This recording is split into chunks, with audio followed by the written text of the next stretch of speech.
بساط دنیا الٹ رہی ہے، حسین اور پائیدار نقشے جہان نو کے ابھر رہے ہیں، بدل رہا ہے نظام کہنا۔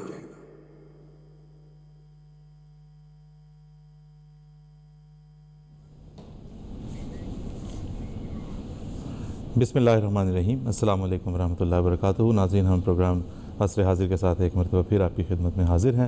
یہ پروگرام لائیو ہے، انٹریکٹیو ہے، جس کا مطلب یہ ہے کہ آپ اسکرین پہ دی گئی جو رابطے کی تفصیلات ہیں ان کے ذریعے سے ہم سے پروگرام کے دوران کسی بھی وقت رابطہ کر سکتے ہیں۔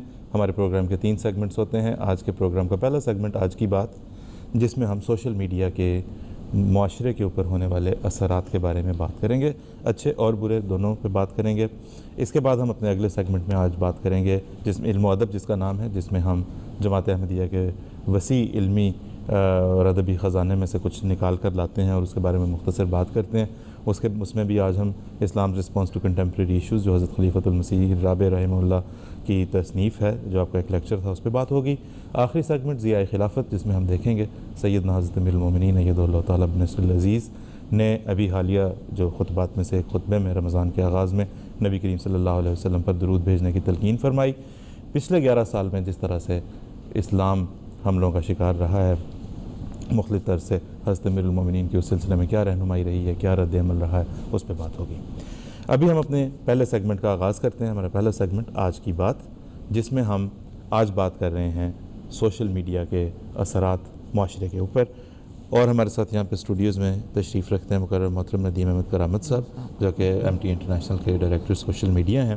ندیم صاحب، آپ کے ساتھ ہم انشاءاللہ تعالیٰ آج اس موضوع پہ گفتگو کریں گے اپنے ناظرین کے ساتھ۔ ناظرین تفصیلات نوٹ کر لیں، اپنی ٹویٹس ابھی سے بھیج دیں، اپنے سوالات ابھی سے بھیج دیں۔ ٹیلی فون کالز لینے کا ہمارے پاس بہت کم وقت ہوتا ہے، ہم 1 یا 2 کالز لے سکتے ہیں۔ آپ کال کریں، انشاءاللہ تعالیٰ ہم کوشش کریں گے کہ آپ کی کال کو ضرور شامل کریں اگر وہ ہمارے موضوع کو آگے بڑھانے والی ہے۔ ندیم صاحب، گفتگو کا آغاز کرنے سے پہلے ایک ویڈیو پیکج ہے، وہ دیکھ لیں۔ ٹھیک ہے جی، تو ایک ویڈیو پیکج دیکھتے ہیں پھر چلتے ہیں آج کی گفتگو کی طرف۔ سوشل میڈیا یعنی باہمی ربط کے جدید ذرائع عصر حاضر کی جدید ترین ایجادات میں سے ایک ہے۔ کجا وہ زمانہ کہ آپ کا خط مہینوں میں ایک جگہ سے دوسری جگہ پہنچتا تھا، پھر کمپیوٹر ای میل نے اس مشکل کو یوں آسان کیا کہ آپ کی بات چند ثانیوں میں ایک جگہ سے دوسری جگہ پہنچنے لگی، اور آج کمپیوٹر کی قید بھی ختم ہو گئی اور موبائل فون کے ذریعے آپ جہاں ہیں جیسے ہیں کی بنیاد پر باہمی رابطہ ممکن ہو گیا۔ کمیونیکیشنز کی دنیا میں یہ یقیناً ایک عظیم انقلاب ہے، مگر اس کے ساتھ معاشرے میں ایک ہیجانی کیفیت بھی در آئی۔ سوشل میڈیا نے جلد رابطہ کرنے کی ضرورت کو تو یقینی بنایا ہی، مگر انسان اور معاشرے کا باہمی تعلق ایک سوالیہ نشان بن کر رہ گیا۔ تو پھر اس کے فوائد کیا ہیں اور نقصانات کس نوعیت کے ہیں؟ جی ندیم صاحب، اس کے فوائد کیا ہیں، نقصانات کس نوعیت کے ہیں، یہ آج ہم بات کرنا چاہ رہے ہیں اپنے ناظرین کے ساتھ، کیونکہ ظاہر ہے ہم اللہ کے فضل سے جماعت احمدیہ ہم کسی بھی نئی ترقی جو ہو رہی ہو، جو انسانیت کے لیے ترقی کا باعث ہوتی ہے، ہم کبھی بھی اس کے خلاف نہیں رہے۔ ہماری تعلیم یہ نہیں ہے، ہمیں یہ بتایا گیا کہ اس کا سب سے بہتر رنگ میں فائدہ اٹھانا ہے۔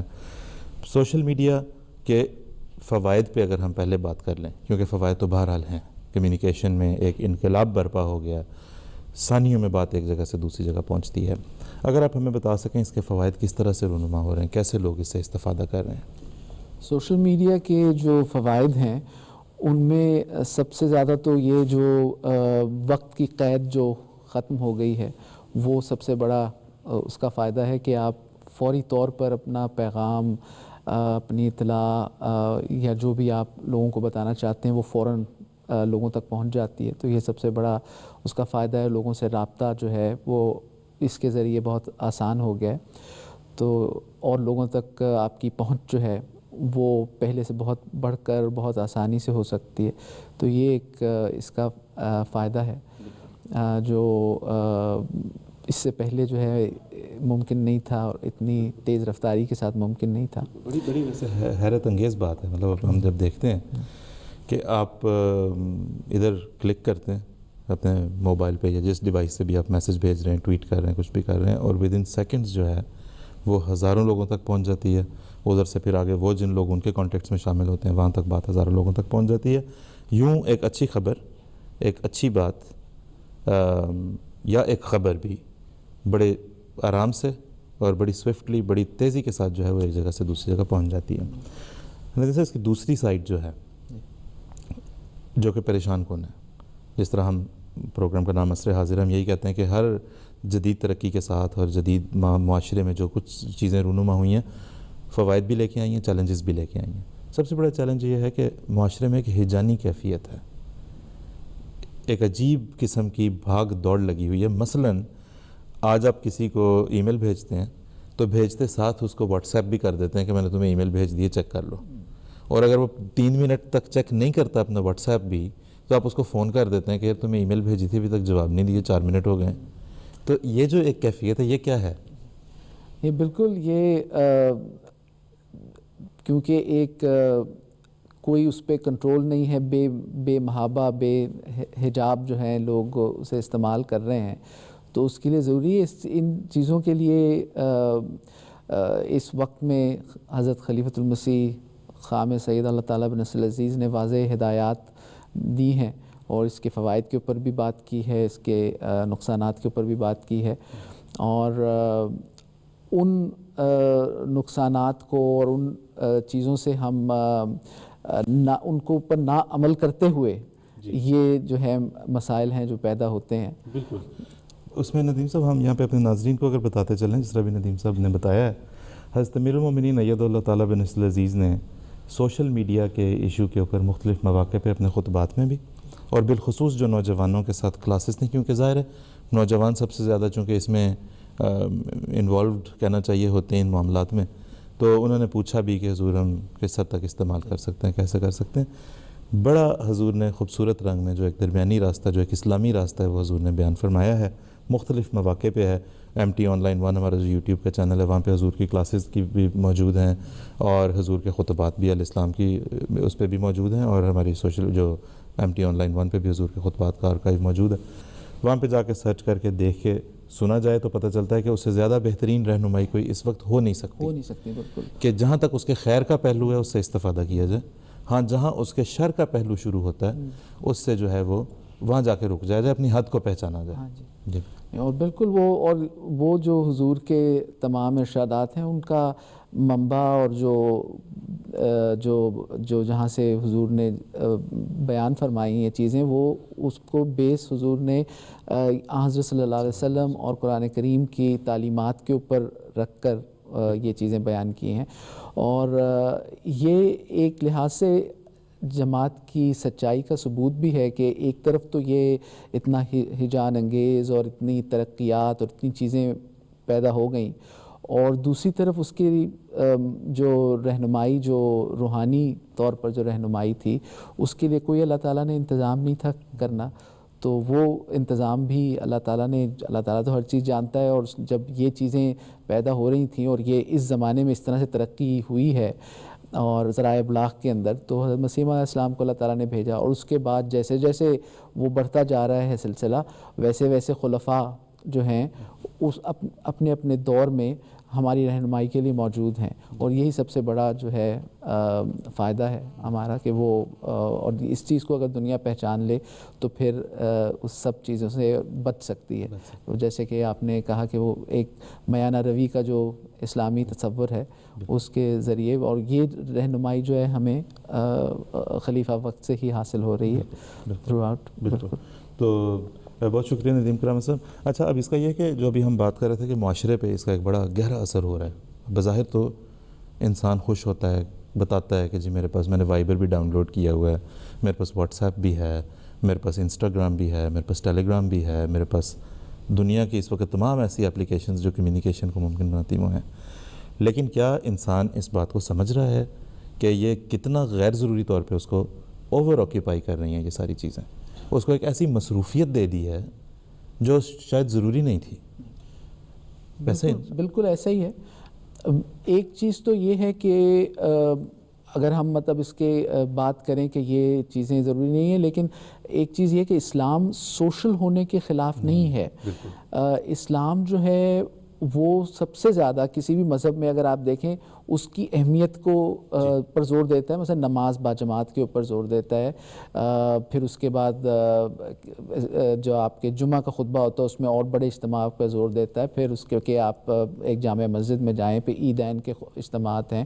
پھر اس کے بعد حج ہے تو اس میں لوگ جا کے ملتے ہیں اور وہ بھی ایک ماحول ہے. پھر اس زمانے میں مسیح علیہ السلام نے جو جلسہ سالانہ کا نظام قائم کیا ہے اس میں ایک مقصد یہ بھی ہے کہ آپس میں حضور نے فرمایا کہ میل جول بڑھے اور تعلقات اور محبت بڑھے.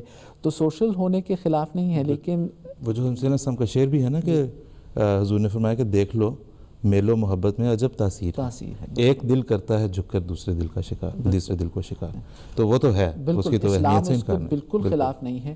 لیکن دوسری طرف پھر اسلام جو ہے وہ آپ کی جو ایک پرائیویسی ہے اس کے اوپر بھی ایک کافی بڑا اسلام نے زور دیا ہے اور اس کی ایک بڑی اہمیت ہے.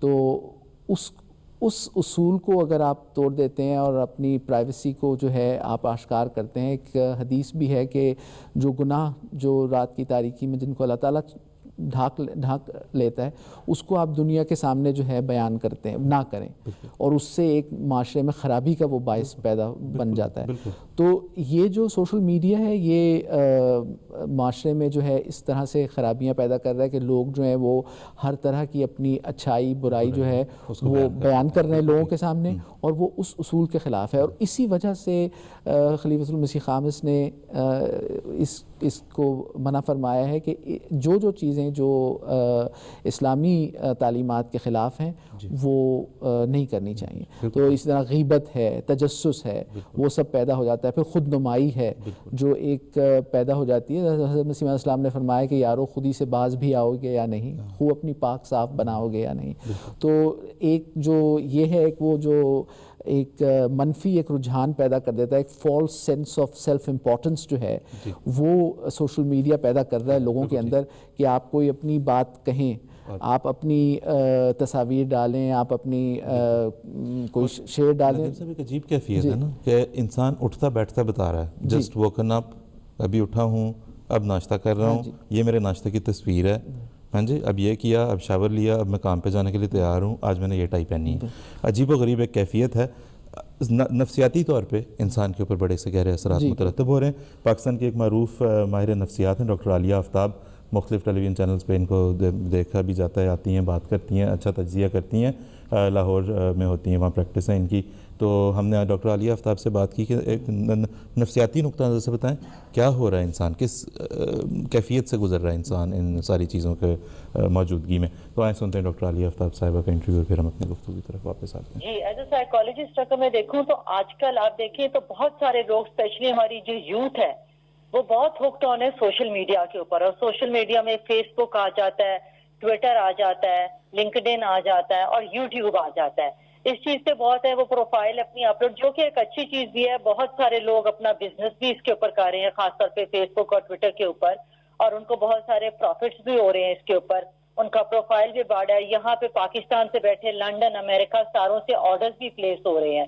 اور یہ ایک بہت اچھی چیز ہے کہ پرانے فرینڈز بھی ایک قسم کے لنک اپ ہو جاتے ہیں بہت زیادہ, اور آپ گھر بیٹھے بیٹھے لیس ایکسپینڈیچر, منیمم ایکسپینڈیچر میں آپ اپنا بزنس ایکسپینڈ کر لیتے ہیں.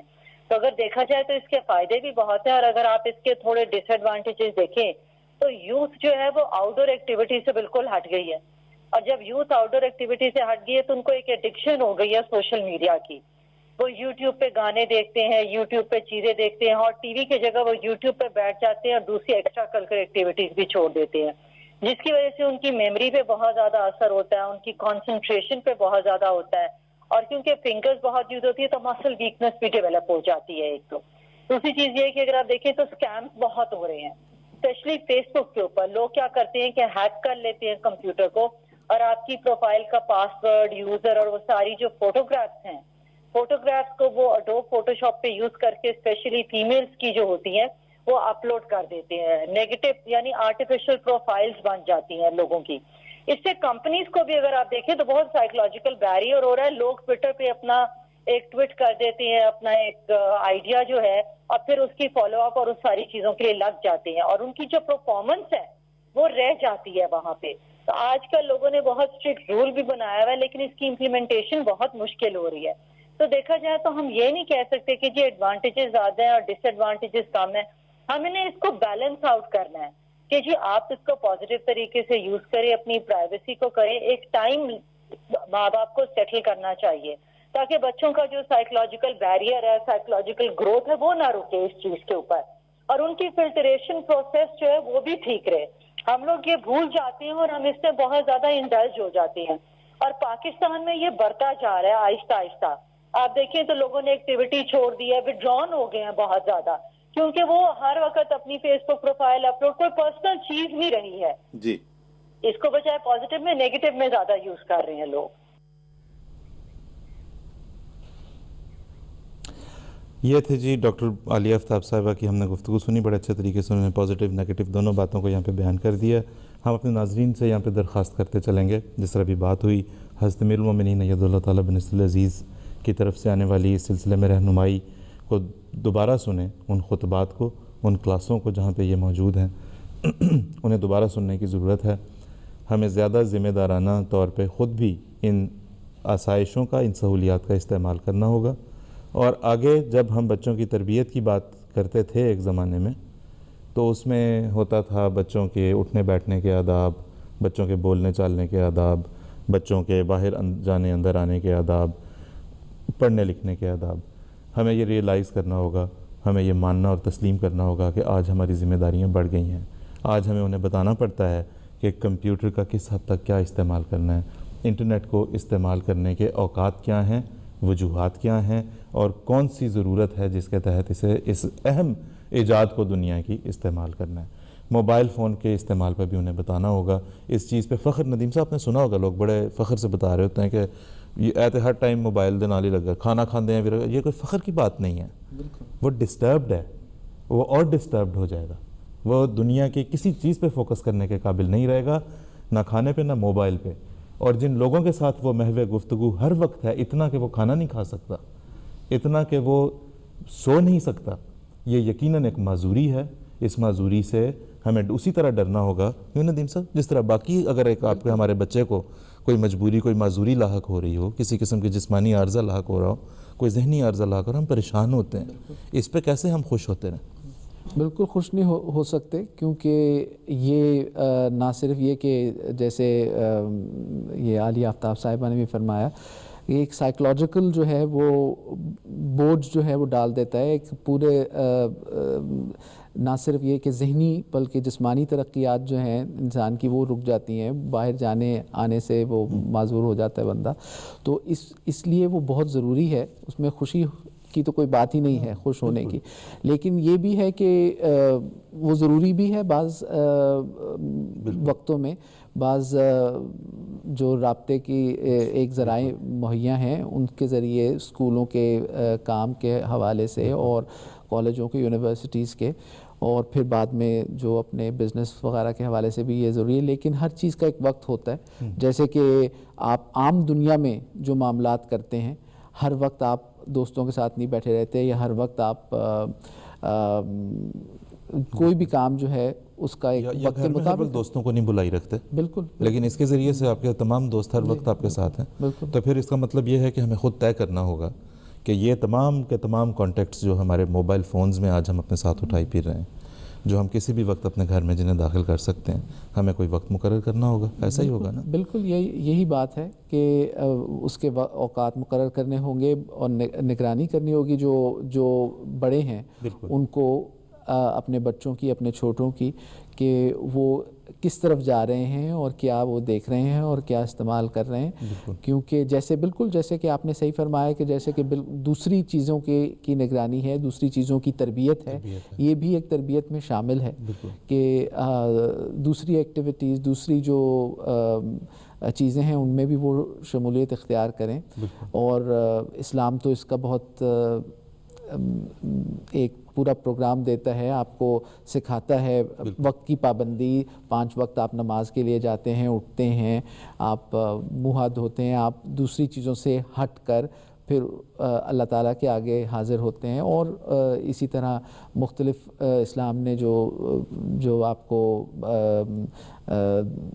احکامات دیے ہیں ان کے مطابق جب آپ عمل کرتے ہیں تو آپ کی ایک میانہ روی کے تحت جو اصول ایک اسلام نے دیا ہے اس کے تحت آپ کی زندگی بسر ہوتی ہے. لیکن اگر آپ بالکل ہر چیز کو چھوڑ کر کہ جیسے آپ نے فرمایا کہ بعض لوگ کھانا نہیں کھا سکتے اور نہیں کر سکتے, اور پھر یہ کہ ان چیزوں سے اتنے زیادہ بد اثرات ہو رہے ہیں کہ ایک اعداد و شمار کے مطابق ایک بلینگ جو ہے, سائبر بلینگ جسے کہتے ہیں, کہ لوگ پھر آہستہ آہستہ جب اتنا زیادہ آپ کسی کے ساتھ انٹریکٹ کر رہے ہوتے ہیں پھر آہستہ آہستہ لوگ جو ہیں وہ ایک حد تک اچھے رہتے ہیں, پھر اس کے بعد وہ آپ کو مطلب ایک سائیکولوجیکل پریشر ڈالنا شروع کر دیتے ہیں, اور اس کے بعد ہے کہ یہ سائبر بلینگ شروع ہو جاتی ہے.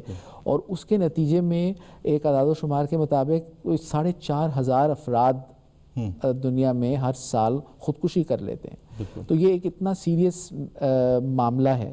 تو اس طرف ہم ان چیزوں سے آنکھیں بند کر لیتے ہیں کہ یہ چیزیں جو بھی کر رہا ہے خوش ہوتے ہیں کہ بھئی بڑے جو جدید ایجادات ہیں اس سے استفادے ہمارا بچہ کر رہا ہے, لیکن یہ ہے کہ ہم ان چیزوں سے آنکھیں بند کر لیتے ہیں کہ اس کے جو وہ نقصانات ہیں, اور یہ بعد میں پھر پتہ چلتا ہے کہ یہ چیزیں ہو رہی تھیں اور اس وجہ سے اس نوجوان نے خودکشی کر لی. اور دوسرے کہ یہ دیکھیں کہ آپ کا بچہ جو ہر وقت یا آپ کے گھر کا کوئی فرد اگر ہر وقت اتنا کھب چکا ہے اور گم چکا ہے اس کے اندر, تو یہ دیکھیں کہ یہ نہ سمجھیں کہ وہ ان تمام کانٹیکٹس کے ساتھ ایک سوشل زندگی بسر کر رہا ہے. ہو سکتا ہے وہ بہت تنہا ہو چکا ہو, کیونکہ ایموشنلی بہت ساری ایک نئی پہلو سامنے آئے ہیں. مثلا میں نے کسی کو ٹیکسٹ میسیج بھیجا ہے, پھر میں دیکھتا ہوں کہ اس نے اس کو کب چیک کیا ہے, وہ میرے ٹیکسٹ میسیج کے بعد آن لائن ہوا کہ نہیں ہوا تو مجھے جواب کیوں نہیں دیا, میرا میسیج تو وہاں پہ تھا. اور اس کے ساتھ ایک عجیب قسم کی جو ایموشنل انسیکیورٹی, ایموشنل کنفیوژن کی ایک عجیب کیفیت بن رہی ہے, اس میں سے ہمیں بھی نکلنے کی ضرورت ہے. اگر ہم اس کا شکار ہو رہے ہیں, ہمیں اپنی نئی نسل کو بھی اس میں سے نکالنے کی ضرورت ہے. یہ خطرناک ہے, باقاعدہ طور پہ خطرناک ہے, اسے ریئلائز کرنا ضروری ہے, ساتھ ان سے فائدہ اٹھانا بھی ضروری ہے. ہم یہ کہہ رہے ہیں بالکل نیگیٹو پکچر نہیں پینٹ کر رہے, لیکن جو نیگیٹو پکچر ہے وہ واقعی بہت تاریک ہے, اسے دیکھنے اور سمجھنے کی ضرورت ہے. ہمارے پاس تو کچھ ٹویٹس آئی ہیں. رانا مجاہد سے کہتے ہیں کہ سوشل میڈیا کہ ہماری زندگیوں پر مثبت اور منفی دونوں اثرات ہوتے ہیں. یہ ہم پر منحصر ہے کہ ہم سوشل میڈیا کا کس طرح استعمال کرتے ہیں. اگر آج سوشل میڈیا معلومات اور تعلقات عامہ کے ذریعے کے طور پر ابھر رہا ہے, تو دوسری طرف ہمارے پیارے آقا نے سوشل میڈیا کے غلط استعمال کے نتائج سے بھی ہمیں آگاہ کر دیا ہے. رانا صاحب جزاک اللہ, بڑا اچھا آپ نے لکھا. ظفر صاحب لکھتے ہیں کہ قرآن اصول دیتا ہے, اور میں بھی یہاں پہ پڑھ نہیں سک رہا اس فونٹ میں, اور یعنی کہ جس چیز کے نقصانات فوائد سے زائد ہوں اسے جو ہے اسے درست نہ سمجھا جائے, جو فوائد ہیں ان سے فائدہ اٹھایا جائے. سوشل میڈیا بہت زبردست چیز ہے اگر اس اصول کے مطابق اسے اپنائیں. سوشل میڈیا ایک انسان, ایک تنظیم, ایک مذہب کو یہ موقع دیتا ہے کہ وہ اپنا من پسند چہرہ پیش کرے. وہ غلط بھی ہو سکتا ہے, احتیاط ضروری ہے. ظفر صاحب بہت اچھا آپ کی ٹویٹ, آپ نے بہت اچھا اضافہ ہے. ہمارے سے ٹیلی فون لائن پہ عروج نجم الثاقب صاحبہ, ان سے بات کرتے ہیں. عروج صاحبہ السلام علیکم ورحمۃ اللہ. السلام علیکم ورحمۃ اللہ. وعلیکم السلام ورحمۃ اللہ. ہاں جی, آپ کا ٹاپک ہے سوشل میڈیا پہ. اس پہ میں کہنا چاہوں گا کہ سوشل میڈیا کی وجہ سے معاشرے میں ہم دیکھتے ہیں کہ انگزائٹی جو ہے وہ بڑھتی جا رہی ہے. اس سے انسانوں کی زندگی جو ہے وہ اور زیادہ مشکل ہوتی جا رہی ہے. اس میں جیسے بھی آپ نے بات کی سائبر بلنگ کی, ایک ایسی انٹینسو اسٹیٹ ہے جس میں جو بھی اس کا شکار ہوتا ہے وہ ڈپریشن کی طرف جاتا ہے, اور پھر اس کے بعد سوسائڈ کی طرف جاتا ہے. لیٹسٹ جو ریسرچز ہمیں بتاتی ہیں وہ یہ کہ ڈپریسڈ لوگ جو ہیں وہ کئی دفعہ زیادہ اس طرف آتے ہیں سوشل میڈیا کی طرف, ڈپریشن اپنے ختم کرنے کے لیے. اور اس کے علاوہ جیسے بھی پہلے بات ہوئی کہ لیک آف سوشل ایکٹیویٹیز جو ہے وہ بہت زیادہ بڑھ جاتی ہے. اسپیشلی ٹین ایجرز اپنی جتنی بھی سوشل ایکٹیویٹیز اور فزیکل ڈیولپمنٹ کی ایکٹیویٹیز ہیں ان کو کم کر دیتے ہیں, اور اس سے ہماری پرسنالٹی ڈیولپمنٹ جو ہے وہ بہت زیادہ افیکٹ ہو رہی ہے. پرسنالٹی میں ہم اگر اور میں اس کو اسپیسیفائی کروں تو جو کوگنیٹو ڈیولپمنٹ ہے, ذہنی نشو و نما جس کو ہم کہتے ہیں, وہ بہت زیادہ امپیکٹ ہو رہی ہے. ہم صرف اپنے سامنے جو چیز ہے اس پہ ہم فوکس کرتے ہیں. بالکل ہماری تھنکنگ پروسیس جو ہے, ہم سوچنا ہم نے کم کر دیا ہے. بالکل جو انفارمیشن ہمارے سامنے آتی ہے چاہے وہ صحیح ہو یا غلط ہو, ہم صرف اس پہ ریلائی کرنے لگتے ہیں. بہت اچھے. عروج نجم ثاقب صاحبہ, بہت شکریہ, آپ کی بہت اچھی کنٹریبیوشن ہمارے پروگرام میں. Thank you very much for your call. ابھی بھی کچھ وقت ہے، اگر کچھ اور ہمارے کالرز ہوں گے اس طرح سے جس طرح سے عروج نجم الثاقب صاحبہ نے نہایت خوبصورتی سے بات کو آگے بڑھایا، ہم ضرور انشاءاللہ آپ کی کال کو پروگرام میں شامل کریں گے۔ مسائل ہیں وہ بھی آپ پوچھ سکتے ہیں، اگلا پروگرام بھی ہمارا انشاءاللہ اسی موضوع پہ ہوگا جس میں ہم آپ کے مسائل کو لینا چاہتے ہیں۔ اگلے پروگرام میں آپ ہمیں کال بھی کر سکیں، ہم آپ کے مسائل بھی سننا چاہیں گے، ہفتے بھر کے دوران آپ ٹویٹ بھی کر سکتے ہیں۔ ندیم صاحب، اب ہم دوسری نسل، جو ایک بڑی نسل ہے، جو ایلڈر جنریشن جس کو ہم کہتے ہیں، جو بزرگ ہیں معاشرے کے، وہ کیسے دیکھ رہے ہیں، وہ کیسے محسوس کر رہے ہیں؟ ہم نے بات کی انور مقصود صاحب سے، بڑے جانا مانا، بڑا پہچانا ہوا نام ہے پاکستان کا، پاکستان ٹیلی ویژن پہ بڑے اچھے، بڑا سلجھا ہوا کام کرنے والے اچھے ٹی وی آرٹسٹ ہیں۔ ان کو ہم نے فون کر کے ہمیں پوچھا کہ آپ ہمیں بتائیں آپ کیسے اس پوری سچویشن کو دیکھ رہے ہیں۔ تو انور مقصود صاحب کی گفتگو سنتے ہیں اور پھر آگے بڑھتے ہیں۔ ملک میں اگر تعلیم کا اوسط زیادہ ہو تو اس کا کسی بھی چیز کا، اس طرح کی چیز کا امپیکٹ نہیں ہوتا۔ لوگ پڑھے لکھے اگر ہوں، ہمارے یہاں تعلیم کی بہت کمی ہے، اس وجہ سے اس کا امپیکٹ جو ہے وہ بہت زیادہ صحیح نہیں ہو رہا ہے، اس کا امپیکٹ غلط ہو رہا ہے۔ مگر یہ وقت کی ضرورت ہے۔ مگر یہاں کے لوگ جو پڑھے لکھے بھی نہیں ہیں، اب ان کے پاس بھی گھروں میں انٹرنیٹ ہے، ہاتھ میں موبائل ہے، جس پہ طرح طرح کی چیزیں آتی ہیں، بھلا ہوتا ہے۔ ہم اس ترقی کو روک تو نہیں سکتے، مگر کہیں بس حکومت کا فرض یہ ہے کہ یہ مشینیں ہاتھ میں دے دیے بچوں کے، گھروں میں سب کچھ ہے، تو تعلیم پہ اگر دھیان دے دیں تو بہت فرق پڑ جائے گا۔ جی بالکل۔ میرا تعلق میڈیا سے 55 برس سے ہے، اور میں کیا کہہ سکتا ہوں، بس یہ دیکھیں جی، انور مقصود صاحب نے کہا کہ میں کیا کہہ سکتا ہوں، مطلب وہ حیران ہیں، جو دوسری نسل ہے ہم سے، یعنی ایک نسل آگے اور ہمارے پیچھے جو نوجوان نسل چلی آ رہی ہے، ایک عجیب سا گیپ ہے جو بیچ میں پیدا ہو رہا ہے، جو کہ خطرناک ہے۔ وہ تعلق ٹوٹ گیا، ان جعلی نقلی تعلقات اور کانٹیکٹس جن کو ہم کہتے ہیں فیس بک کی زبان میں، ان کے ساتھ ہم اس طرح الجھے کہ ہم نے اپنے بزرگوں، اپنی بڑی نسل سے اپنا ناطہ توڑ لیا۔ ہم ایک ورچوئل قسم کی فضا میں رہ رہے ہیں جس میں ہم سمجھتے ہیں کہ ہم خوش ہیں اور شاید یہی زندگی ہے۔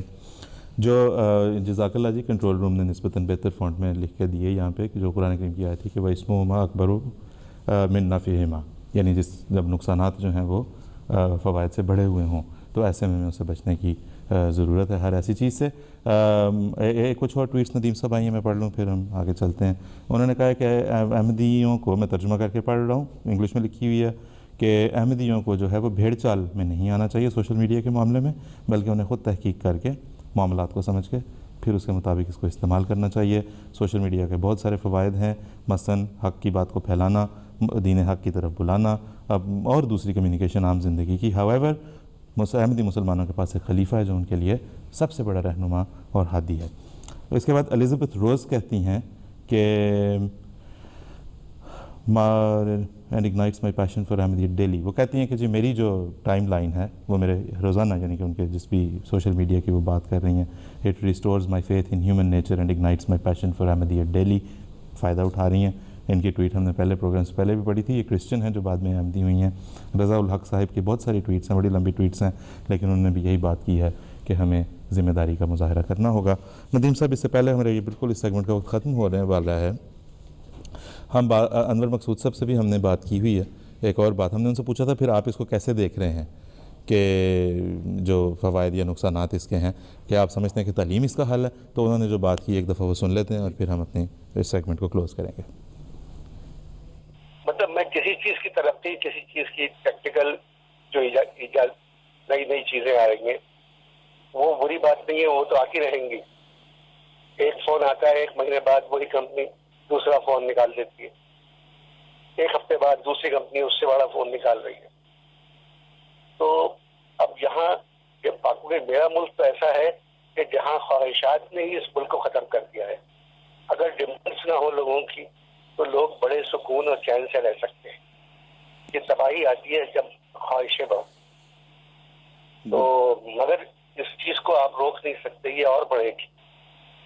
اب تو ٹیلی فون میں بات کریں تو سامنے تصویر ہے، آپ یہ سب کچھ آ رہا ہے، بالکل کیا کر سکتے جی بالکل۔ اب کیا جو لفظ اور جو چیزیں فیس بک پہ آتی ہیں وہ گالیاں لکھی ہوئی آ رہی ہیں، کچھ سمجھ بھی نہیں آ رہا ہے کہ یہ جو گالیاں کبھی سنی نہیں ہم نے وہ اب ہم اپنی آنکھوں سے دیکھ رہے ہیں سامنے لکھی۔ جی بالکل۔ اور پھر یہ پڑھ کے بچے پڑھ رہے ہیں اور پھر سناتے ہیں وہ سب کو بیٹھ کے کہ یہ دیکھیے کیا لکھا. بالکل بالکل ٹھیک. تو آپ یہ سجیسٹ کرتے ہیں کہ یہ اس طوفان کو روکا تو نہیں جا سکتا، لیکن اپنے آپ کو ہمیں زیادہ باشعور بنانا ہوگا، باشعور کرنا پڑے گا. ہمیں سب چھوڑ دیں. میں صرف پاکستان میں ہر بچے کے ہاتھ میں قلم اور گلے میں بستہ دیکھنا چاہتا ہوں، جو مجھے ناممکن نظر آ رہا ہے کہ 68 برس ہو گئے ملک کو بنے ہوئے. جو بھی حکومت آئی سب سے کم بجٹ اس ملک میں تعلیم اور صحت پر رہا ہے. بالکل. اور دوسرے ممالک کی جو آ رہی ہے ایڈ، وہ تو صحت اور تعلیم کے لیے دے رہے مگر وہ خرچی نہیں ہوتی. وہ لوگ اپنی صحت اور اپنے اوپر خرچ کر رہے ہیں. بالکل. جاپان نے پیسے دیے، امریکہ نے دیے، ہندوستان نے دیے، ناروے نے دیے، فرانس نے دیے، مگر کہاں گئے پیسے؟ نہ کوئی کھیلنے کی جگہ ہے بچوں کے، نہ کوئی پلے گراؤنڈ، مطلب پارکس ہے.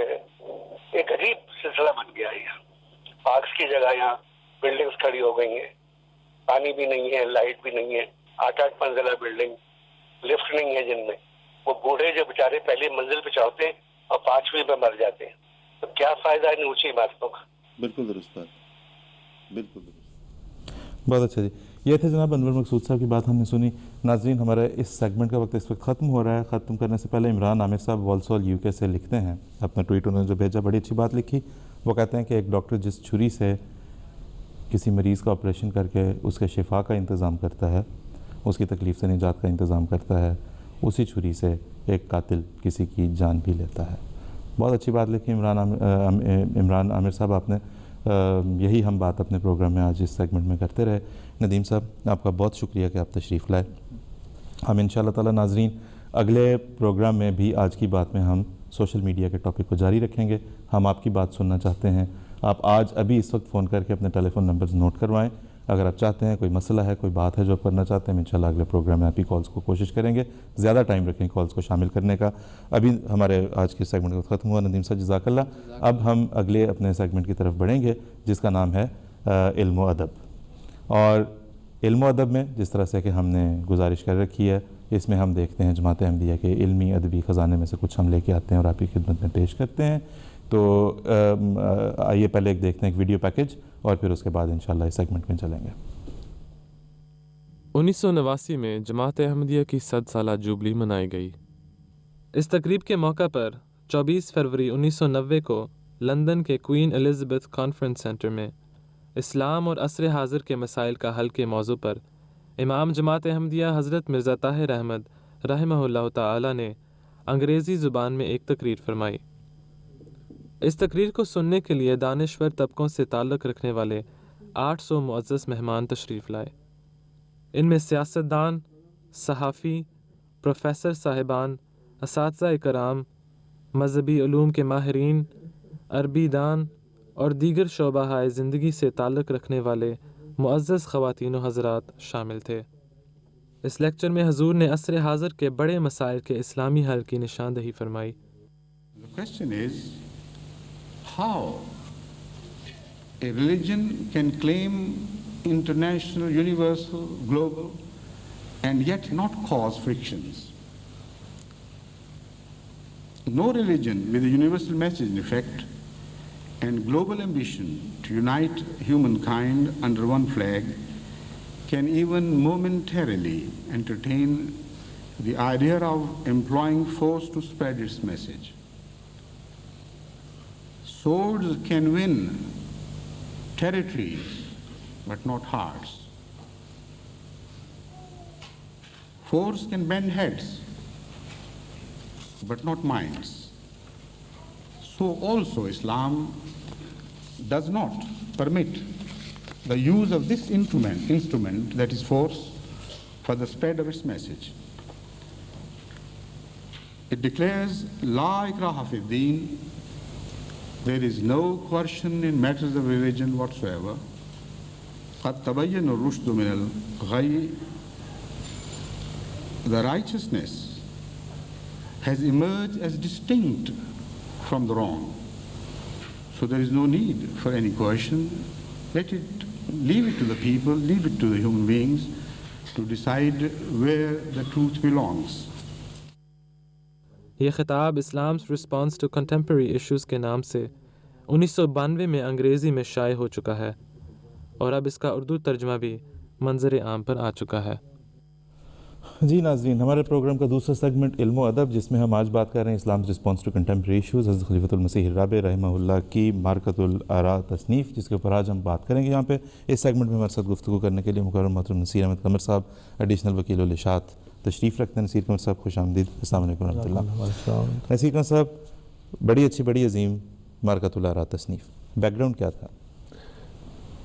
آپ کو علم ہے کہ جماعت احمدیہ کا آغاز 1889 میں ہوا، 1889 میں، اور 100 سال پورے ہونے پر ساری دنیا میں 7 سالہ جوبلی منائی جا رہی تھی۔ حضرت خلیفۃ المسیح ان دنوں چونکہ یہاں پہ تھے، اور اس پہلو سے جماعت احمدیہ برطانیہ نے اپنی 7 سالہ تقریبات میں یہ ایک خاص تقریب کا اہتمام کیا کہ جس کے ذریعے سے خود حضرت خلیفۃ المسیح کی زبان سے اسلام کا جو پیغام ہے وہ یہاں کے انٹیلیجنشیا کو، عام لوگوں کو پہنچے۔ چنانچہ کوئین الزبتھ سینٹر میں، جیسا کہ ابھی ذکر کیا گیا، اس لیکچر کا اہتمام کیا گیا، اور یہ موضوع بھی ایسا تھا جس میں لوگوں کو دلچسپی تھی کہ اسلام کا رسپانس کیا ہے جو اس وقت زمانے کے حالات ہیں۔ تو وہ تو مختصر سا وقت ہے، اس میں حضور نے بعض ایشوز پہ اختصار کے ساتھ ذکر فرمایا، لیکن بعد میں اس کو کتابی صورت میں ڈالا گیا اور ان نوٹس کو کچھ تفصیل بھی اس میں شامل کی گئی۔ اس کے باوجود میں سمجھتا ہوں کہ بہت سارے موضوعات پہ حضور نے اس میں ذکر فرمایا ہے کہ میں صرف اشارے دے رہا ہوں۔ تو یہ دراصل وہ 7 سالہ جوبلی کی تقریبات کا ایک حصہ تھی، یہ تقریب جس میں حضور نے یہ خطاب فرمایا تھا۔ بہت اچھا، بہت شکریہ، جزاک اللہ۔ اب آپ اگر ہمیں یہ بتائیں، ہمیں اور ہمارے ناظرین کو، اور اس وقت بالخصوص مخاطب ہماری نوجوان نسل ہے، کہ اگر وہ اس کیا ہے کیا اس کتاب کے اندر کون سے موضوعات تھے، یعنی کہ اسلام کا رسپانس کن مسائل کے لیے؟ دیکھیں، حضور نے اس بات کا آغاز اس بات سے فرمایا ہے کہ اگر آپ دنیا کے حالات پر غور کریں تو سب سے بنیادی مسئلہ انسان کا امن کا فقدان ہے، اور اس امن کے فقدان کی آگے جا کے پھر آپ نے اس کی تشریح فرمائی، یعنی امن انسان کے اندر بھی اور انسان کے باہر بھی، peace within and peace without, دوسرے لوگوں کے ساتھ تعلقات میں بھی، مذاہب کے ساتھ تعلقات میں بھی، قوموں کے ساتھ تعلقات میں بھی، اور معاشرتی تعلقات میں بھی، اقتصادی، بہت ساری وجوہات ہیں جو انسان پہ اثر انداز ہوتی ہیں جس کی وجہ سے انسان کا امن جو ہے وہ اٹھ رہا ہے۔ چنانچہ حضور نے ایک خاکہ اس میں بنایا کہ مذہبی لحاظ سے کیا چیزیں ہیں، کون سی باتیں ہیں، کون سی ایشوز ہیں جو انسان کے امن کو برباد کر رہی ہیں، باوجود اس کے کہ دنیا مادی لحاظ سے بہت ترقی کر رہی ہے، نئی نئی چیزیں، ابھی جیسا کہ آپ پہلے ذکر کر رہے تھے، بہت ساری چیزیں آ گئی ہیں، ان کے نتیجے میں انسان کی زندگی میں سہولت، خوشی، اطمینان اور راحت آنی چاہیے، لیکن ہم دیکھتے ہیں کہ انسان مسلسل بے چینی میں بڑھ رہا ہے، انتشار ہے، اضطراب ہے۔ اس کی وجوہات کیا ہیں؟ تو اس لیکچر میں حضور نے بعض ایسے عوامل کا ذکر فرمایا ہے جو مذہبی لحاظ سے انسان کو بے چین کر رہی ہیں۔ بہت سارے مثلاً آزادی تحریر کا، آزادی زبان کا ایک ایشو ہے جس کا غلط استعمال کے نتیجے میں انسانی لوگوں کا امن اٹھ رہا ہے، لوگوں کی پرائیویسی ختم ہو رہی ہے، مذہب کے نام پر جبر اور تشدد اور دہشت گردی اور انتہا پسندی، وہ کیا اثرات کس طرح انسانی امن کو برباد کر رہی ہے، سیاسی لحاظ سے کیا ہو رہا ہے، معاشرتی پہلوؤں سے کون سی وہ چیزیں ہیں جو انسان کے امن کو برباد کیے ہوئے ہیں، ان کی نشاندہی کی گئی ہے اور ان کے متعلق اسلامی تعلیم کا مختصر ذکر فرمایا گیا ہے۔ معاشی لحاظ سے، اقتصادی لحاظ سے وہ کون سے عوامل ہیں جو انسان کے اندر بے چینی کو بڑھا رہے ہیں اور انسان سکون میں نہیں ہے، باوجود اس کے کہ پیسے کی فراوانی بھی ہے۔ ان ملکوں میں بھی جن کے پاس پیسہ ہے وہ بھی بے چین ہے، جن کے پاس جو غربت کا شکار ہے وہ بھی بے چین ہے۔ سیاسی لحاظ سے جو بڑے طاقتور ہیں وہاں پہ بھی امن نہیں ہے، وہاں پہ بھی لوگ مضطرب ہیں، اور جہاں پہ سیاسی عدم استحکام ہے اس کی کیا وجوہات ہیں، اس پہ کون ذمہ دار ہیں، کون سے انسان کی فطرت کے اندر جو بعض عوامل ہیں جن کے غلط استعمال کے نتیجے میں انسان جو ہے اپنے سکون کو خود اپنے ہاتھوں سے برباد کر رہا ہے، جس کا کسی حد تک آپ پہلے بھی ذکر کر چکے ہیں۔ تو یہ سارے ایشوز کو لے کے ان پہ حضور نے، اور یہ بڑے اہم ہیں، بہت اہم ہے اور آج بھی اہم ہے۔ یہی میں آپ سے پوچھنے لگا تھا میں نے یہ کتاب ایک جاننے والے ایک پروفیسر صاحب کو پیش کی یہاں پہ school of oriental African studies میں. چونکہ محقق ہیں جو عادتاً انہوں نے پہلے کھولا پرنٹ لائن دیکھی اس کی اور کہنے لگے کہ 1992 first published you still call them contemporary. یہی میں آپ سے پوچھنا چاہتا ہوں. بات یہ ہے کہ انسان کی فطرت تو تبدیل نہیں ہوئی. جتنے مسائل اس وقت دنیا میں امن کے فقدان کے ہیں وہ انسانی فطرت جب صحیح راستے سے ہٹتی ہے اس کے نتیجے میں وہ اپنے سکون کو برباد کرتی ہے یا دوسروں کے سکون کو برباد کرتی ہے. تو وہ جو رجحانات ہیں وہ وہی ہیں. وہ پہلے بھی تھے, بہت پہلے بھی تھے, اس دور میں بھی تھے جس میں آج بھی ہیں. بنیادی طور پر اگر آپ دیکھیں تو بنیادی عوامل وہی ہیں. ہاں ان کی کچھ شکل وقت کے ساتھ ساتھ بدلتی جاتی ہے. بالکل. اور یہ جو حضرت خلیفۃ المسیح رابع رحمہ اللہ نے جو یہ لیکچر دیا تھا, اور جیسا کہ اس کتاب کے عنوان سے ظاہر ہے, اسلام سے رسپانس. جی. اسلام وہ دین ہے جو اب قیامت تک کے لیے ہے. قرآن مجید اس کی بنیاد ہے. اور وہی تعلیمات اگر یہ کہا جائے کہ یہ تو اس زمانے میں قرآن اترا, آج کے مسائل کو کیسے حل کرے گا, یہ قرآن ایک زندہ کتاب ہے. یہی تو اس بات میں اس لیکچر میں ثابت کیا گیا ہے. بالکل. اور دوسرا ایک یہ بھی نصیر قمر صاحب کہ ہر خطبہ جمعہ جو حضور انور ارشاد فرماتے ہیں وہ در حقیقت ہے ہی اسلام رسپانس ٹو کنٹمپریری ایشوز. بالکل درست. بلکہ رسول کریم صلی اللہ علیہ وسلم نے جو پہلا خطبہ ارشاد فرمایا ہوگا سے لے کے آج تک حضرت مسیح علیہ السلام کے خطبات سے گزر کے خلفائے مدیت کے خطبات, آج حضرت امیر المومنین علیہ اللہ تعالیٰ کے خطبے, ان سب کا تھیم ہے اسلام رسپانس ٹو کنٹمپریری دیکھیں ایشوز. حضرت مسیح موعود علیہ الصلوۃ والسلام کی بعثت کا مقصد یہ تھا کہ آپ قرآن کی خوبیوں کو دنیا میں دکھائیں, اسلام کی فضیلت کو بتائیں, اور یہ بتائیں کہ اسلام اگر صحیح اسلام پر عمل کیا جائے تو آپ امن میں آئیں گے. اسلام کے معنی ہی امن اور سلامتی کے ہیں. بالکل. آپ اپنی ذات میں بھی آپ کو امن حاصل ہوگا, اور خدا سے تعلق میں بھی امن حاصل ہوگا, بنی نوع انسان سے تعلق میں بھی امن حاصل ہوگا. اور یہی وہ بات ہے جس کو اس زمانہ میں حضرت مسیح موعود علیہ الصلوۃ والسلام اور آپ کے بعد خلفائے کرام نے ہمیشہ دنیا کے سامنے رکھا ہے کہ آپ کے اگر حقیقی امن چاہتے ہیں, حقیقی خوشی اور راحت کی تلاش ہے, تو اسلام کے دائرے میں داخل ہو جائیں.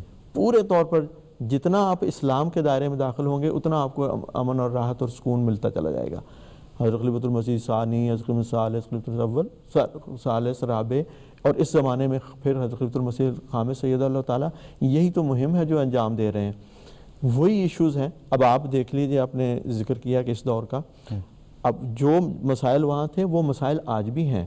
کچھ نئے مسائل بھی پیدا ہو گئے وقت کی ایجادات کے ساتھ ساتھ, جس کا مسئلہ بھی آپ پہلے بعض جو سوشل میڈیا کے حوالے سے ذکر کر رہے تھے اس سے پہلے پروگرام میں, تو ہمیں حضرت خلیفۃ المسیح نے اس میں رہنمائی دی کہ اسلام آپ کو ان چیزوں کے استعمال میں یہ حدود آپ کے لیے طے کرتا ہے. اگر آپ ان سے تجاوز کریں گے تو آپ اپنے امن کو اور سوسائٹی کے امن کو برباد کریں گے, اور یہی ہو رہا ہے. اور جو ان ہدایات پہ کان دھرتے ہیں ان کے لیے یہ چیزیں مسائل پیدا نہیں کرتی, بلکہ وہ ان کے مثبت فوائد کو وہ حاصل کرتی ہیں. اب حضرت خلیفۃ المسیح اید اللہ نے اپنے دور خلافت میں آپ دیکھیں آغاز سے ہی امن کے موضوع کو ہی اٹھایا ہوا ہے, اور یہ امن کا موضوع ایک دائمی موضوع ہے. اور آپ نے بتایا کہ یہ جو جہاد کا تصور بگڑا ہوا مسلمانوں میں ہے, جس کا پراپیگنڈا غیروں کی طرف سے بھی کیا جاتا ہے, اور جو بعض مسلمان اسلام کے نام پر جس طرح دہشت گردی اور جبر و تشدد اور ظلم و ستم کی طریق اپنائے ہوئے ہیں, یہ ہرگز اسلام نہیں ہے. آپ نے قرآن کی روح سے, آن وسلم کی تعلیمات کی روح سے صحیح اسلامی جہاد کے تصور کو پیش فرمایا. پھر آپ نے نہ صرف یہ کہ ایک لیکچر نہیں, ہر بر اعظم میں جا کے اور ان کے یونیورسٹیوں میں جا کے, ان کے سیاسی جو ان کے مراکز ہیں وہاں پہ جا کے خطاب کر کے یہ بتایا ہے کہ یہ چیزیں ہیں جن کو اپنانے کی وجہ سے تم خود اپنے امن کو بھی برباد کر رہے ہو اور دنیا کے امن کو بھی برباد کر رہے ہو. سیاسی عدل اور انصاف کا فقدان ہے, دوسری بہت ساری چیزیں ہیں. تو یہ خلافت احمدیہ کی ہی یہ شان ہے کہ وہ ہر دور میں, ہر زمانے میں کنٹمپریری ایشوز کو جو ہے ایڈریس کرتے ہیں, اور بعض ایشوز ایسے ہیں جو غیروں کے ساتھ متعلق ہیں وہ ان کے سٹیج پہ جا کے بھی بیان کرتے ہیں. ہر خطبہ جیسے کہ آپ نے فرمایا, اگر وہ انسان کی فطرت میں جو رجحانات ہیں اور شیطان کے جو حملے ہیں اس کو اس کے صحیح رستے سے بہکانے کے, ان کے اسے وہ خبردار کرتے ہیں اور بتاتے ہیں کہ یہاں پہ رہو گے تو امن رہے گا, اگر اس سے ہٹو گے تو امن ختم ہو جائے گا.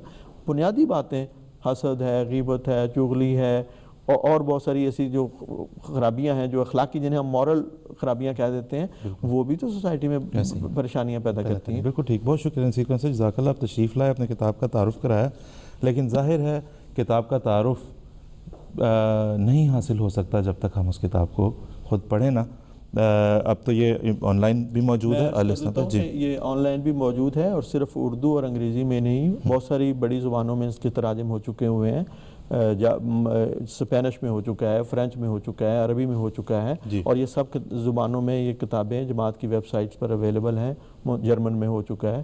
بہت ان ملکوں کے ساتھ رابطہ کر کے وہاں کے مشن سے بھی یہ کتابیں حاصل کی جا سکتی ہیں. مزید انڈونیشین میں بھی ہو چکا ہے, اور زبانوں میں بھی ہو رہے ہیں.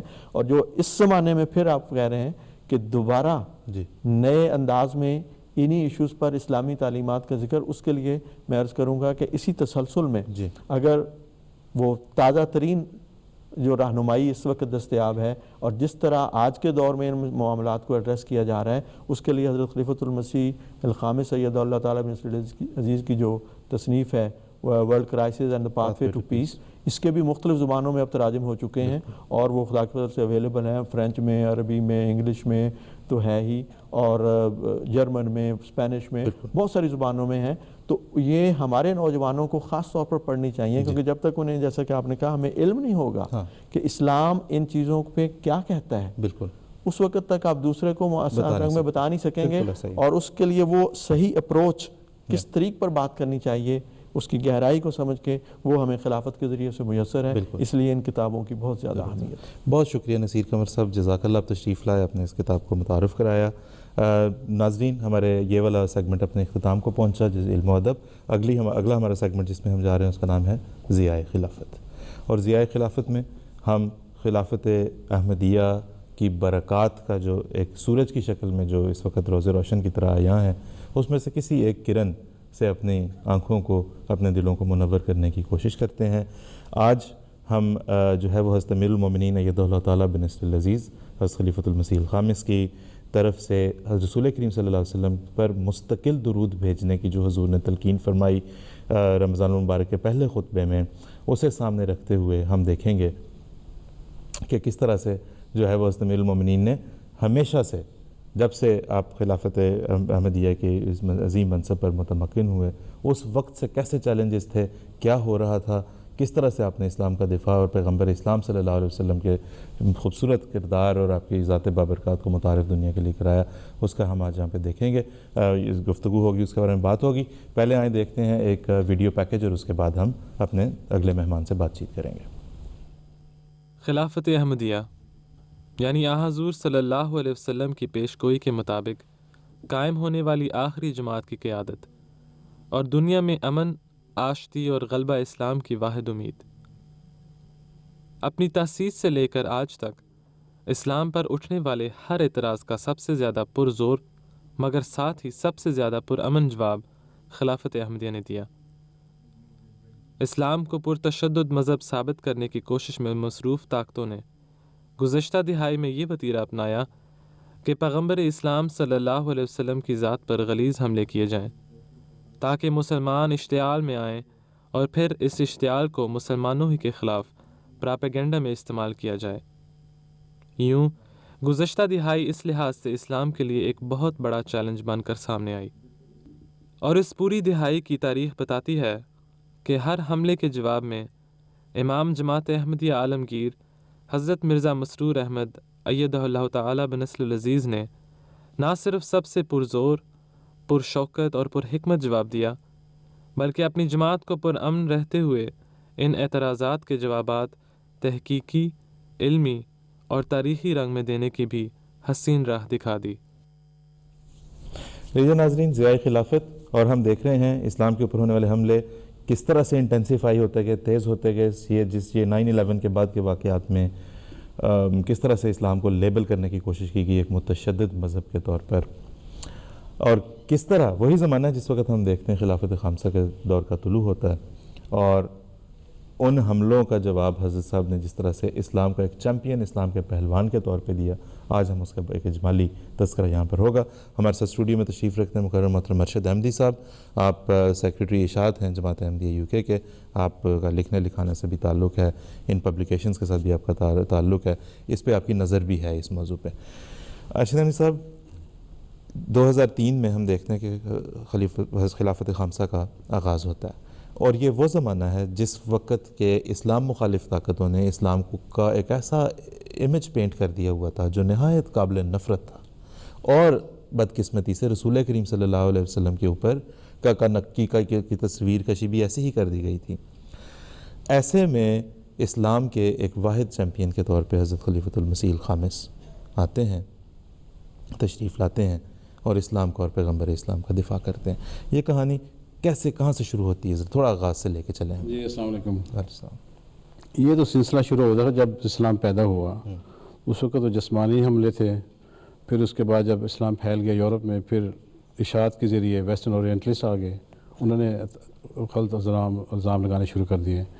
پھر اب جب ماڈرن ایرا میں آئے تو جو زیادہ بیہودہ ان کی حرکتیں ہوگی، ان کے ڈیفیم کرنے کے لیے حضور پاک صلی اللہ علیہ وسلم کو ہماری نظروں میں، سب کی دنیا کی نظروں میں سے، تو اس لیے اس سلسلے میں تو حضرت مسیح نے پہلے ہی کہہ دیا تھا، ان کی کتاب فتح اسلام میں حضور نے فرمایا کہ ایسا وقت آئے گا، اس وقت بھی تھا کہ اس وقت یہ شوز بناتے تھے، تھیٹریکل شوز، رسول پاک صلی اللہ علیہ وسلم کے خلاف کیریکچر بناتے تھے، کارٹون بناتے تھے، وہ سلسلہ بدوبارہ شروع ہو گیا۔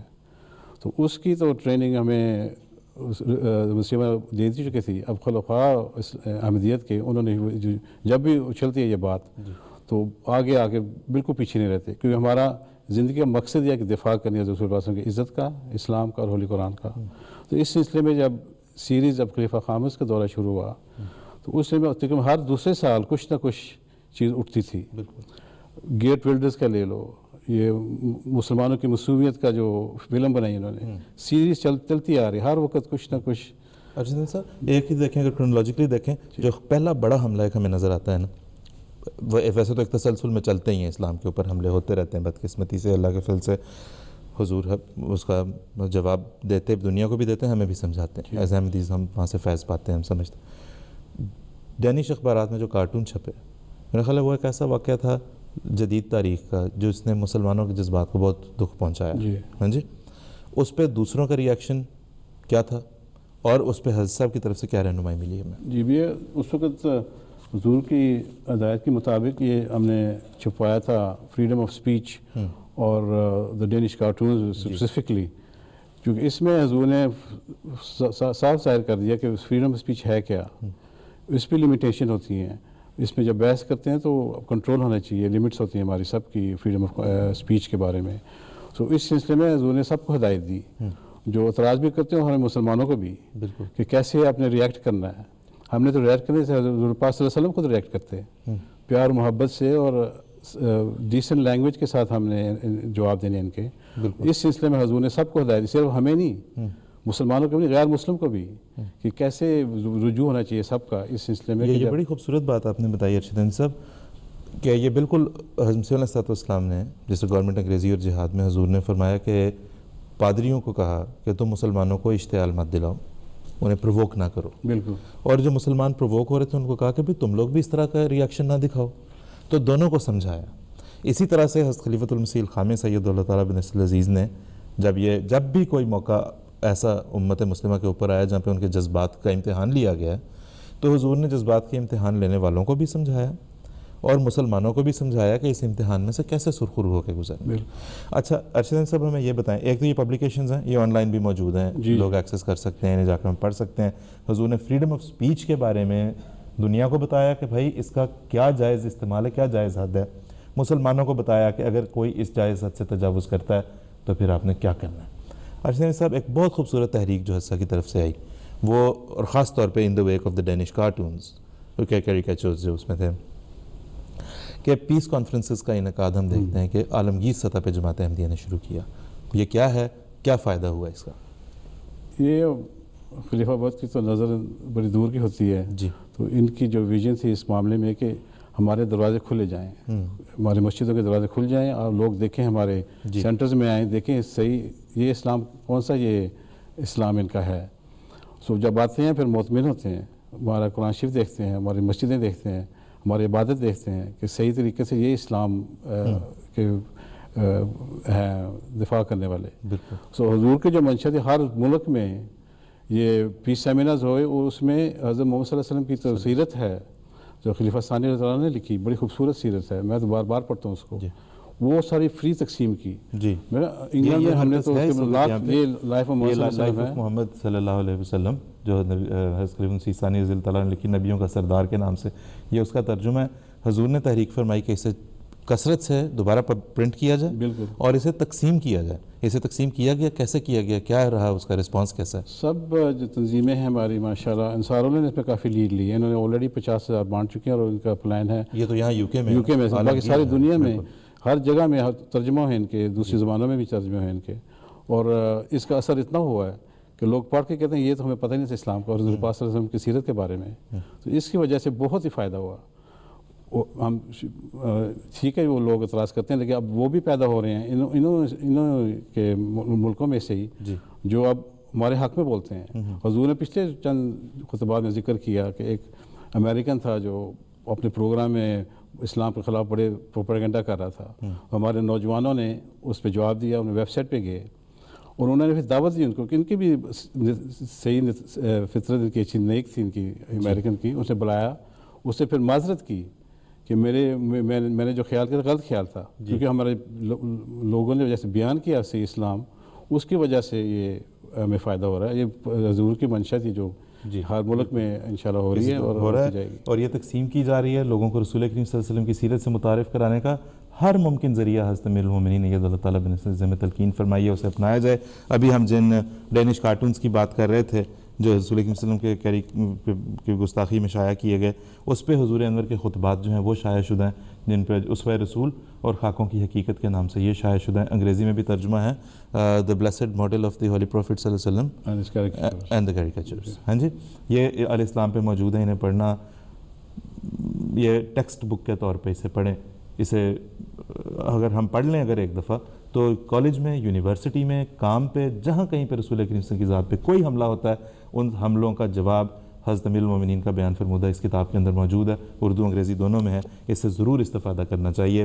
یہ بیسٹ طریقہ ہے درود بھیجنے کا. بالکل، دفاع کرنے کا یہ بیسٹ ہے درود. بالکل ایسا ہی ہے. اور ابھی حضور نے فرمایا یہ بڑا، اس میں جو ایک عجیب بات ہے ارشد احمدی صاحب، جو بڑا لوگوں کے دل کو ٹچ کرتی ہے، چھوتی ہے لوگوں کے دلوں کو، غیروں کے بھی. وہ کہتے ہیں کہ اتنا پرامن، اتنا مدھم، اتنا دھیما، اتنے خوبصورت انداز میں، لیکن اتنا پرزور احتجاج ہم نے نہیں دیکھا.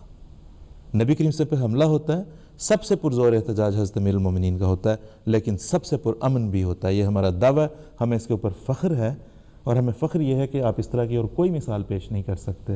اور جب آپ اس طرح کی کوئی مثال نہیں پیش کر سکتے تو اس کا مطلب ہے کہ یہی حقیقی خلافت ہے، اور اس کے علاوہ کوئی اور دوسرا مسلمان لیڈرشپ کا دعوے دار اگر کوئی ہے تو وہ غلط بیانی سے کام لیتا ہے. تو یہ ہمارے پاس اور کچھ پمفلٹس بھی ہیں ہمارے پاس جو شائع شدہ ہیں مختلف مواقع، کیونکہ اور مواقع بھی آئے نا، پوپ کے اعتراضات تھے. بالکل. پھر گیٹ ولڈرز کا تھا جو ڈچ پولیٹیشین تھا، اس نے بڑے غلط بیانی کی قرآن شریف کے خلاف. بالکل. اس سلسلے میں جماعت نے کافی پرسیو کیا اس کو، اور اس سلسلے میں اور بھی پیسٹر جونز جو تھا امریکہ میں، انہوں نے وہ خود جج، جوری اور ایکسیکیوشنر بن گیا اور قرآن کو الزام لگا دیا یہ غلط جنگوں کے بارے کتاب ہے صرف. اس سلسلے میں اس نے برن کراؤن، ہولی کراؤن ڈے شروع کیا. اس سلسلے میں جماعت کی جو ریئیکشن تھی حضور کی منشا کے مطابق کہ سارے دروازے کھل گئے، اور یہاں بیت الفتوح میں فار ایگزامپل سب مذاہب کے لیڈرز کو بلایا گیا. ان کو ہم نے شیئر کیا ایک دوسرے کی اسکرپچرز، ہم نے قرآن شریف تقسیم کیے اور ان کی کتابیں ملی ہم نے. یہ بہترین طریقہ تھا کہ جیسے رسول پاک صلی اللہ علیہ وسلم دعوت دیتے تھے اپنی مسجد میں آنے کے لیے. جی بالکل ایسا یہ ہمارا یہ وہی چل رہا ہے. بالکل ایسا ہی. اس سلسلے میں ہم نے اور بھی بڑا کچھ یہ جو پیمفلٹ فری تقسیم کیے، یہ سیریز تھا ہولی پروفٹ صلی اللہ علیہ وسلم کا، قرآن کا اور اسلام کے بارے میں.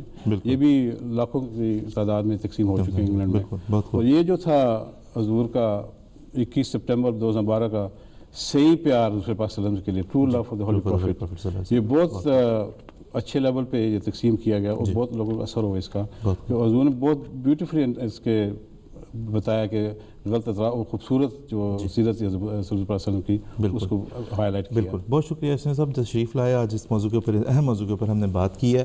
ہم اپنے اس سیگمنٹ کو کلوز کرتے ہیں اس بات کے ساتھ کہ حضرت خلیفۃ المسیح الخامس سید اللہ تعالیٰ بن نصر العزیز نے ہمیں ہر موقع پہ جب بھی کوئی ایسا لگا کہ کوئی اسلام کے اوپر حملہ ہوا ہے, پیغمبر اسلام حضرت اقدس محمد مصطفیٰ صلی اللہ علیہ وسلم پر حملہ ہوا ہے, آپ نے اپنی جماعت کو کیا نصیحت کی ہے اس کا اگر آپ نے ایک نمونہ دیکھنا ہے تو جو 4 جولائی کا خطبہ جمعہ ہے جو کہ رمضان المبارک کا پہلا خطبہ جمعہ تھا, اس میں حضور نے فرمایا کہ یہ لوگ پھر تیاری کر رہے ہیں کوئی فلم بنانے کی, بیہودہ فلم بنا کے برلن میں اور برلن اور امریکہ میں.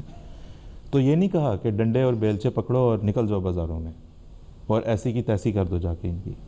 آپ نے فرمایا کہ ایک تو یہ کہ ان کے سب سے پہلی اور بنیادی بات حضور نے فرمائی ہے کہ اپنی زبانوں کو درود شریف سے تر کر لو اور اس رمضان میں اس کثرت سے درود بھیجو کہ اس درود کا اثر ہم پر ہی نہیں بلکہ دنیا پر بھی محسوس ہونے لگے.